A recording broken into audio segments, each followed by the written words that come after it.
Il y a des addictions qui ne font pas de bruit, mais qui détruisent lentement.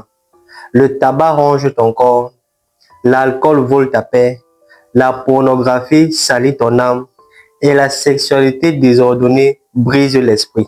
Et le pire, c'est qu'on pense qu'on a le contrôle alors que nous sommes tout simplement des esclaves. Aujourd'hui, dans cette vidéo, je ne viens pas pour te juger, mais je viens pour qu'on parle d'un sujet qui est très important et très critique, surtout pour les chrétiens qui veulent connaître Dieu et qui veulent se rapprocher de Dieu. Je viens avec un message que le Seigneur a mis dans mon cœur et je dis que tu peux être libre.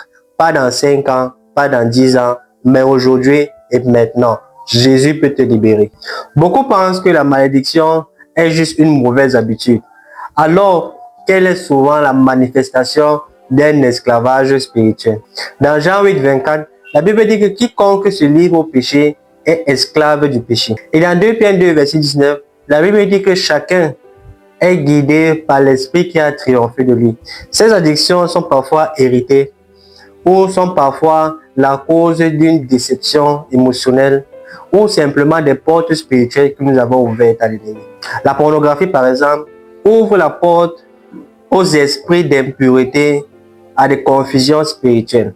La sexualité hors mariage crée des liens d'âme et ouvre la porte à l'esprit de la fornication. Le tabac, l'alcool ou la drogue ouvrent des portes à des dépendances, ouvrent des portes à l'ivrognerie. Le jeu, l'écran et les réseaux sociaux ouvrent des portes à l'esprit de distraction et à l'addiction à l'homme. Chaque fois que tu cèdes, chaque fois que tu tombes, tu es en train de creuser ta tombe et tu augmentes ton degré d'esclavage. Et ce n'est pas une question psychologique, c'est une question de très spirituelle. Beaucoup ont été liés par le traumatisme ou un rejet non guéri. Parfois, ça te pousse à l'addiction parce que tu as envie d'oublier la souffrance et la douleur par lesquelles tu es passé. Certaines dépendances sont des chaînes familiales destructives qui te suivent qui suivent la famille de génération en génération.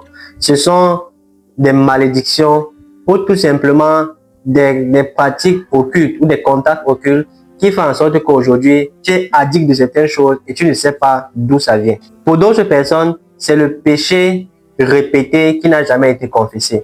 Quand tu es dans cette situation, ce péché persistant devient une forteresse pour l'ennemi. C'est pour ça que la Bible nous fait comprendre dans Ephésiens 4, verset 27, ne donnez pas accès à l'ennemi, ne donnez pas accès au diable. Parce que quand tu donnes accès au diable, il entre, mais il ne veut pas juste entrer, il veut s'installer en toi pour diriger ta vie. La délivrance est possible, mais elle doit être radicale.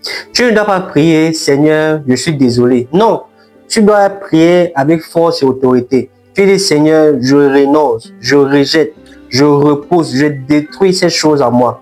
Tu dois dénoncer ces choses avec toute ta force. La Bible dit dans Jacques 4, 7, soumettez-vous donc à Dieu, résistez au diable et il fuira loin de vous. Tu dois dénoncer verbalement tout ce qui t'empêche de te rapprocher de Dieu. Tu pries, tu dis maintenant, je renonce à cet esprit de pornographie, je renonce à cet esprit d'ivrognerie, je renonce à cet esprit de l'usure et je me rapproche de Dieu. Par le sang de Jésus, je me détache de ces choses et je marche dans la vérité. Tu dois déclarer ces paroles avec foi et autorité pour pouvoir sortir de là victorieux. La Bible nous fait comprendre, dans Proverbe 28, verset 13, « Celui qui cache ses transgressions ne prospère point, mais celui qui les avoue et les délaisse obtient miséricorde. » Dénonce, renonce à toutes ces choses avec autorité et prie dans le sang de Jésus que tu fermes toutes les portes que tu as ouvertes de manière consciente ou inconsciente. C'est très important. La deuxième chose que tu peux faire, c'est qu'il faut couper tous les ponts qui te lient à cet esprit-là. Tu sais, tu dois être violent spirituellement si tu veux sortir de cette addiction-là pour marcher dans la vérité, pour ne plus être esclave. Tu dois supprimer des contacts, tu dois supprimer des applications. Je me rappelle d'un ami qui était très proche de moi, qui était chrétien, qui voulait aimer le Seigneur, mais il était tellement lié à une application. Chaque fois qu'il entrait dans cette application, il tombait sur des contenus, sur des vidéos qui nourrissaient cet esprit de fornication qui était en lui. Cet esprit qui le poussait toujours à pécher contre Dieu. Et un jour, il s'est rendu compte que cette application-là était un problème pour lui. Rappelez-vous de ce que la Bible dit dans Matthieu, que si un œil est une occasion de chute pour toi, arrache-le. Et c'est ce qu'il a fait. Il a supprimé cette application et jusqu'aujourd'hui, il marche dans la liberté, dans la vérité. Tu dois supprimer les applications. Si tu te rends compte que cette application s'est nourrie cet esprit d'impurité, nourrir cet esprit d'ivonnerie, nourrir cet esprit de dépendance à l'image. Tu dois supprimer cette application si tu veux avancer avec Dieu dans la vérité, dans la liberté. Tu dois également te séparer de tout objet qui te lie à cet esprit-là. Ne joue pas avec ce qui te détruit. Sois spirituellement violent pour accepter et marcher dans la vérité, marcher dans ta liberté. C'est toi qui as les clés de cette liberté-là. Jésus est mort et c'est toi qui dois accéder à cette liberté, à cette grâce. Personne d'autre ne peut accéder à cette grâce à part toi. Donc tu dois te lever et prendre ces décisions, prendre ces résolutions que je vais sortir de cette addiction pour marcher avec Jésus dans la vérité. Il faut t'armer spirituellement également pour marcher ferme et pour marcher dans cette vérité. Tu dois prier régulièrement. Parfois, le Saint-Esprit va te pousser à jeûner, à passer plus de temps avec lui. Fais-le.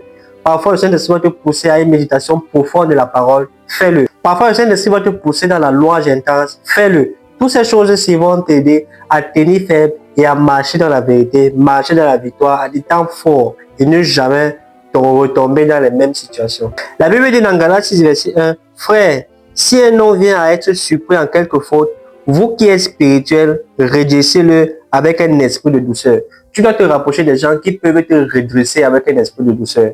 Marche avec des personnes spirituellement fortes qui vont t'aider à sortir de cette situation. Demande également une prière avec imposition des mains si tu te rends compte que tu en as besoin et si tu es guidé par l'esprit pour le faire. C'est très important. Dans Somme 147, verset 3, la Bible dit « Il guérit ceux qui ont le cœur brisé et il pense les blessures. » La honte te dit que tu es sale.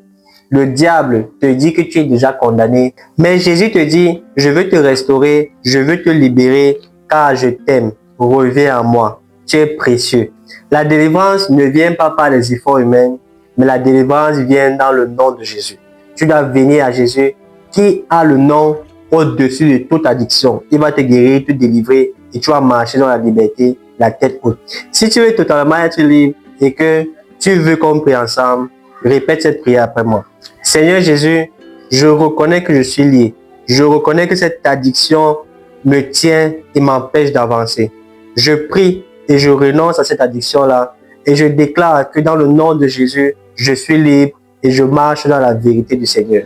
Je viens aujourd'hui fermer toutes les portes que j'ai ouvertes, consciemment ou inconsciemment, et je déclare dans le nom de Jésus que je suis enfant de Dieu et que la liberté de Dieu devient mon lot aujourd'hui dans le nom de Jésus. Je marche avec assurance, je marche dans la vérité du Seigneur, car je suis aimé, je suis racheté et je suis choisi par l'Éternel. Je ne suis pas sous le joug de l'esclavage, car mon Dieu, mon roi, m'a libéré et m'accorde la grâce de marcher dans la vérité de sa parole. Dans le nom de Jésus, j'ai prié.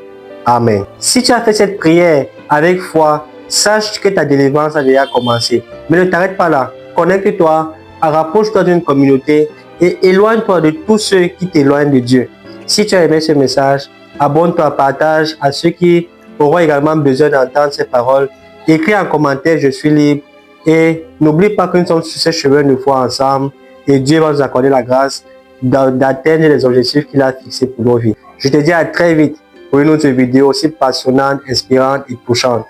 Prends bien soin de toi et la paix sur toi.